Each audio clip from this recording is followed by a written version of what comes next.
We all know it's been recently voted the #1 city.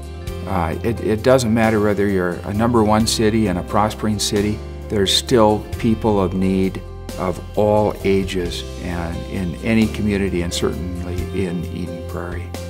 I've lived in Eden Prairie for 20 years. I have 3 children that have gone through the school system, and I've always felt volunteering is very important. Wonderful community to live in. I mean, we know this by taking a look at how many of you, especially those of you that are attending this foundation ball, most of you have lived in Eden Prairie for a long period of time. One of the things I like about Eden Prairie is there really is a sense of we're going to come at youth and families from a bunch of different directions, from school, from the city, from nonprofits.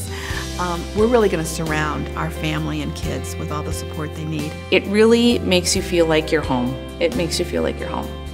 When I was younger, my mom and dad got divorced, and we were on food stamps and welfare, so I know what it's like to reach out and ask for help. It's a hard thing, but it gets you on your feet, and I think that's probably why I've become a better person knowing that I was there once.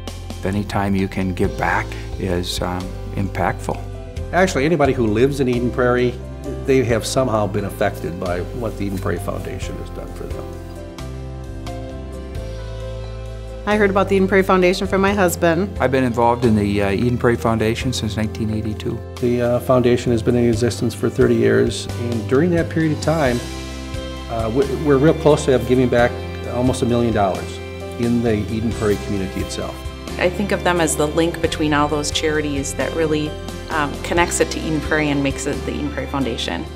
What I love is the foundation is made up of citizens that could be home watching American Idol, but they've decided that their community is something that they really want to put a stake in the ground and say publicly, it's a great community and I want to support it.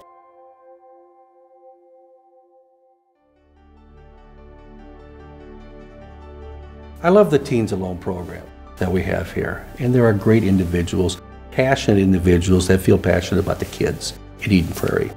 Teens Alone provides free counseling for teens and young adults in the western suburbs of Hennepin County. They have unfettered access to teenagers, that it's not a big organization. I came previously from a mental health center where a young person needed insurance to come meet with us. The waiting list was about 2 months, and there were a lot of obstacles. What excited me the most about Teens Alone is there's really no obstacles. If a parent, a family, or a teenager wants to sit down with us, pretty much the next week after they call, they could be sitting down with us. If it was a crisis, they could be sitting down with us possibly the next day. Our bottom line belief is that every young person needs to be safely housed and needs to stay in school and needs to be surrounded by a loving group of adults that care about who they are and what they turn out to be. I would say the bigger issue that the teens are facing nowadays is housing, homelessness. We have one young lady that she couch hops and makes it to school. She's been in Chanhassen, she's been in Osseo, she's been in Minneapolis and Eden Prairie, and yet she somehow makes it to school. I know when I think about it from my own perspective, I'm not sure if I had to worry about where I was sleeping at night or how I was getting food. I'm not sure school would have been my priority when I was a teenager. But I see a majority of our homeless teens still interested in going to school. Almost 90% of homeless or imminently homeless kids want to stay in school. A quote that stands out to me is, it was really nice to have an adult to listen to me and to help me out in my life. A lot of people don't like teenagers. We adore teenagers. We find them interesting and funny and complicated and loud. And these are kids that are living in Eden Prairie, and for whatever reason that they've had some issues, and by just giving them just a little bit of assistance, they can make the big difference. We love Eden Prairie, so we're staying in Eden Prairie because we don't want to move anywhere else. That the opportunity to have something like a Meals on Wheels is vital. Meals on Wheels' objective, their goal, is to help people that are homebound and cannot get out to get food, or people that cannot prepare their own meals. I was involved with Meals on Wheels for many, many years. When I was doing daycare years ago, I would bring my daycare children with, and we would pick up food at Castle Ridge. Well, we receive support from a number of churches and foundations throughout the city. In the absence of those programs, there would be no Meals on Wheels events in the city at all. When we get a new client, we ask them what kind of food they would like. Do you want diabetic? Do you want low sodium? This, that, or the other thing. And I spoke to a gentleman the other day who said, Tom, it doesn't matter. I don't have any food. I will take whatever you give me. Boy, from where you and I sit every day, that is an absolute eye-opener, because that is not a problem for us.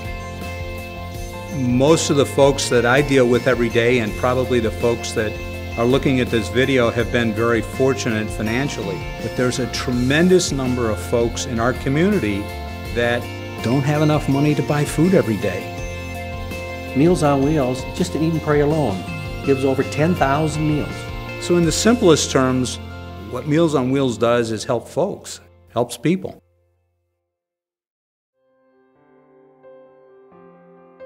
I'd just like to thank all the supporters of the Eat and Pray Foundation over the years, which goes a lot further than just the people in this room today. We've met wonderful people, wonderful friends, and it just feels good to get back to the community. I think it speaks volumes to the Eden Prairie community as a community, that they come together, and if they're honoring Meals on Wheels and they're honoring Teens Alone, that they're really looking at a lot of the issues that are really stressing Eden Prairie and a lot of other communities. Because we give back to the community, it makes it just a better place. And we all have just a little bit better quality of life.